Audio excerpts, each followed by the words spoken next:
Srisailam dam కి భారీగా వరద ఉధృతి కొనసాగుతుంది. ప్రాజెక్టు 10 గేట్లు 14 అడుగుల మేర ఎత్తి నాగార్జున సాగర్ కి నీటిని విడుదల చేస్తున్నారు.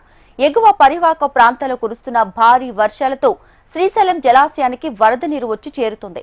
దీంతో శ్రీశైలం జలాశయం నిండుకుండలా మారింది.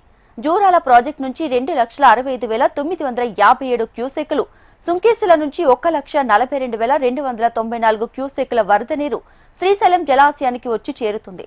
శ్రీశైలం జలాశయానికి మొత్తంగా ఇన్ఫ్లోగా 4,09,376 క్యూసెక్కులు ఉండగా అవుట్ఫ్లో చూసుకుంటే 4,11,237 క్యూసెక్కులుగా ఉంది. శ్రీశైలం జలాశయం పూర్తి స్థాయి నీటి మట్టం 885 అడుగులుంది. అయితే ప్రస్తుతం 882.10 అడుగులుగా ఉంది. పూర్తి స్థాయి నీటి నిల్వ సామర్థ్యం 215.8070 టీఎంసీలు కాగా ప్రస్తుతం 199.7345 టీఎంసీలుగా నమోదైంది.